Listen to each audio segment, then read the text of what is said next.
my name is Kathy Roberts. I'm the TIOT Tutor, and this is Throw It Out Thursday. Now, this week for Throw It Out Thursday, I want to talk about what I notice about my things, okay? Now, anybody that knows, I've been kind of like on this road to minimalism, right? I want to check it out and see what's going on with it because I was introduced to it and it intrigued me. Now, this is what happened. I went into my porch and I wanted to do something to it because I saw a picture that I really liked, but I wouldn't do it because I had things in there that I liked. And I wouldn't do it, but I wanted to do it. And that really made me start thinking that the things that I have in my life kind of are like defining me, and I didn't like that. If I wanted something, but I wouldn't do it because of these things, then I think that things had a little bit more hold on me than they should have. Now, here's a couple of pictures of the porch before. Here's a couple of pictures of the porch, you know, as I was working on it and what it is now. I'm not done with it yet, but it's really coming along and I like it. So I was really surprised to see that my things held like this place of honor in my life, all right?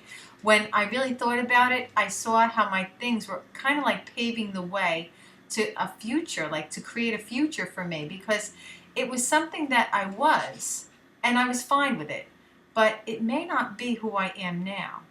So, like, you might be asking, like, how can it be that your things, you know, make who you are? And I want you to think about it, all right? How we spend our time is how we live our life, right? How much time do we spend with our things, buying our things, working to pay for our things, taking care of our things, right? And what about the things that we choose? Don't they have a really big effect on who we spend time with and what's important to us? Now, I don't think that it really becomes a problem unless we really haven't chosen the things that we own. And here's what I mean. Like when I was a young mommy, right, regardless of like that I had a difficult marriage, I still loved it. I loved being a mom and it was easy for me. So spending time on the life I was living, it wasn't unsatisfying. Even though it may not have been the life that I would have chosen at the time, it was a life that I was happy to live, right? I felt like I was, you know, that scenario like, you know, you have a card game and you're playing in your hand, right? And that's what I was doing the best I could. Like when life throws us a curve, it can be something that we roll with or something that rolls over us. Now, for me, like coming from an organizationally challenged perspective, this minimalism concept, it's a bit skewed. And that's because, like, keeping house, it wasn't about, like, do I love this thing? Does it add value to my life? Do I want this thing? Really, it was about how the hell can I manage and why can't I do what my sister does? Right? I wasn't thinking about like, I have too many things. I was thinking about how do I get dinner on the table and the dishes done from lunch and breakfast at the same time.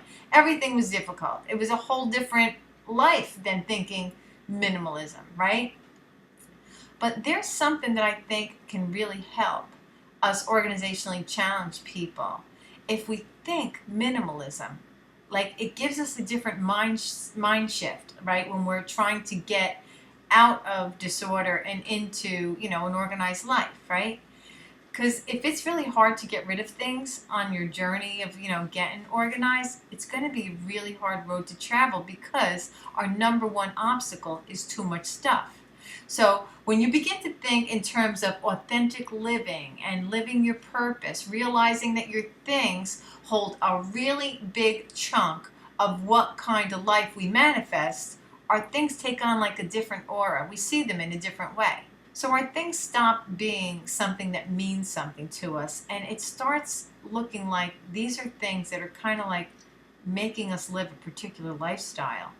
If you seriously consider the things that you own as like a representation of you, wouldn't it be easier to free yourself of a lot of them if that isn't who you want to be? And with the plan that we have, like with TIOT Tutor, right, won't the process be so much more productive with that kind of realization? Now, let's say you're living the life that you want to live, but there's clutter everywhere. You won't be getting rid of things because they don't define you then, right? But you'll get rid of things because having excess of those things, it hinders you from living the life that you want to live effectively and purposely and happily, right? I would really love to hear what you think about this, okay? It's really gotten a little bit deep for me, and I kind of like it, you know. It's helping me see that just because I was something when I was younger doesn't mean that I still am that now. And so if I hold on to all of the things that I had in my youth, or even just in a few years ago in my younger days, then maybe it's stopping me from moving forward into, you know, the life that I have now to live. I'm not the same person I was 10 years ago, 20 years ago, right? So I'd love to hear what you have to say.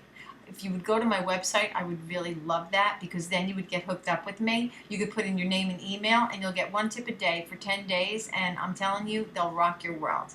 And I'd love to hear what you have to say about this, so please leave a comment below, okay? And if you haven't subscribed to my YouTube channel, then do that, all right? Click on subscribe, and then when I put out a video, then you'll know that I did.